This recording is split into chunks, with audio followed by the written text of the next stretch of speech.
Bismillahirrahmanirrahim. Ustaz, dalam niki usia 50 tahun mulai sholat.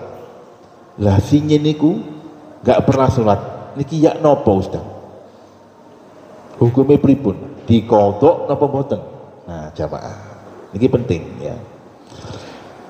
Fihi kaulan. Di dalamnya ada dua pendapat.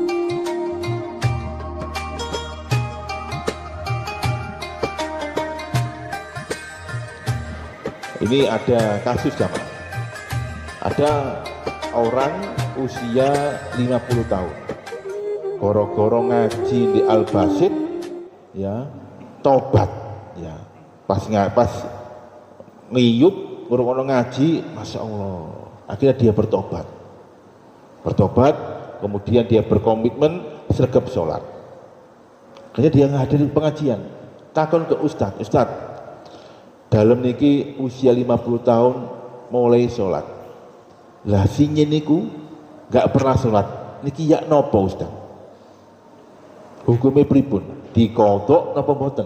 Nah, jamaah. Niki penting ya. Fihi kaulani. Di dalamnya ada dua pendapat. Yang pertama jumhur ulama, imam mazhab, Sahih jamaah, Imam Syafi'i, Imam Malik, Imam Ahmad, Imam Hanafi itu sepakat di antara kaulnya itu adalah dikodok. Jadi kalau kita dulu meninggalkan sholat itu mereka sepakat dikodok. Utang sholat itu dikodok jamaah rahimahullah. Dan ini sahih ini. Ya. Terus pripun caranya?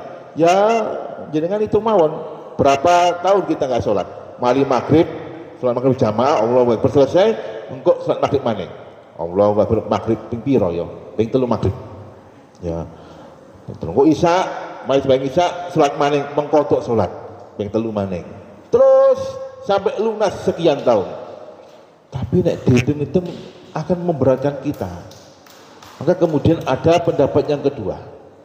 Dan ini didasari dari hadis sahih riwayat muttafaqun alaih ketika Aisyah ditanya oleh para ummahat, para wanita, ya Aisyah bagaimana ini? Kami ini kalau haid dan nifas enggak puasa dan enggak sholat.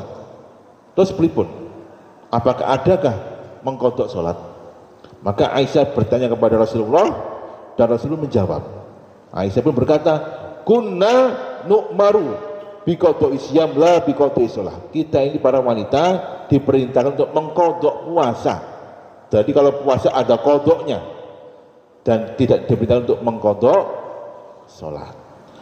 Terus pripun Ustaz? Kholas, setiap amal soleh kita jamaah itu akan menggeser amal-amal sayyiat kita.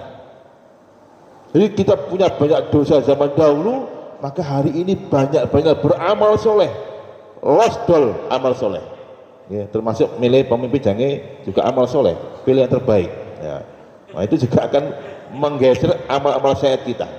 Nah, jadi jamaah rahimakumullah nggak nutup, ya, nggak nucuk nih. Satu amal kebaikan dapat 10 pahala kebaikan. Satu amal sayyiat hanya dapat 1 balasan kejelekan. Man jaa bil hasanati falu asru amsalihah. Barang siapa yang melakukan amal kebaikan maka dia dapat 10 pahala kebaikan. Wa man jaa bis sayyiati fala yujza illa bimislih wa hum la yuzlamun. Dan barang siapa yang beramal kejelekan tidak akan dapat balasan kecuali yang setimpal sesuai yang dia kerjakan. Dapat 1 dan mereka tidak akan terzalimi. Jadi kalau kita itu merasa dulu itu masa kelam penuh dengan kemaksiatan, kholas tinggalkan dan banyak beramal soleh, ya akan menggeser semua amal sayyiat kita. Dan jamaah ya. Terutama bendino selalu niat sing apik ya.